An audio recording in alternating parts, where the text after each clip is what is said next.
Have you ever had one of those feelings that something was wrong?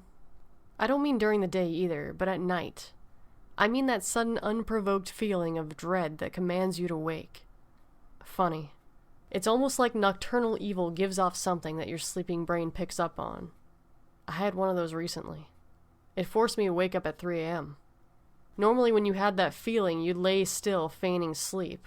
Or if you're feeling adventurous, you'd take a quick check around the house. After you failed to discover anything, you'd inevitably crawl back to sleep. I should have done that this time. I should have stayed asleep. That night, I sat straight up.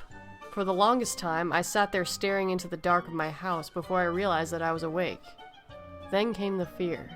That slow, strangling feeling that constricts your chest and worms its way down your throat. I was alone in my house, wide-eyed and afraid for no explanation. I couldn't hear the telltale signs of a break-in downstairs, or the phantom sounds of a leaking pipe. I had no reason to be freaked out, but I was. Without much thought, I got up and walked over to the window. I don't know why I did. I peeled back just enough of the curtain to poke my head out through, and I stared out into my moonlit backyard. I should have stayed asleep.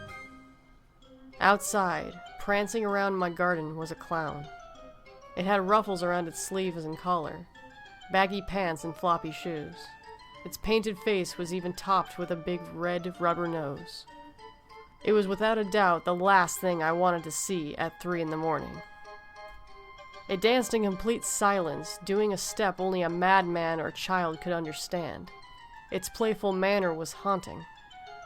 I watched with dreaded fascination as it circled the garden, trying my best to ignore the growing lump in my throat. It moved around, pausing occasionally to play with my garden tools and sniff the budding plants.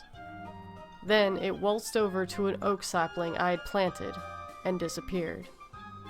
I blinked. This wasn't possible. It walked behind the thin infant plant, but didn't come out the other side. I should have seen it the entire time, but I didn't. It was like the clown had walked through a door hidden by the sapling. I should have stayed asleep. I hoped that everything was some sort of waking dream. Pretending nothing happened was easier than the truth. The clown came back, though.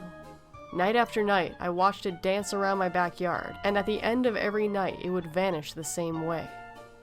One night, it disappeared behind the garden hoe, only for it to appear seconds later from behind the lawnmower. Tonight, I found it digging a hole in the middle of the yard. I've never seen it do something like this before, and my immediate thought was that the clown was digging my grave. The hole got deeper and deeper as the clown dug until the top of the hole reached its head.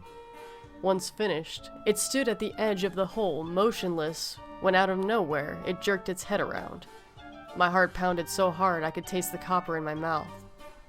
I'm about to tear away from the curtain when I see it bend down and pluck a flower. The clown put the stem between its teeth and planted the shovel firm in the ground before stretching out pretend suspenders and admiring its work like a farmer. My heart was still racing at this point, but I was glad it didn't see me. As if the thing had read my mind, it turned on its heel and stared right at me. I never thought that I'd actually pray for a heart attack. It spit out the flower and ran towards me, its feet flopping to the sides.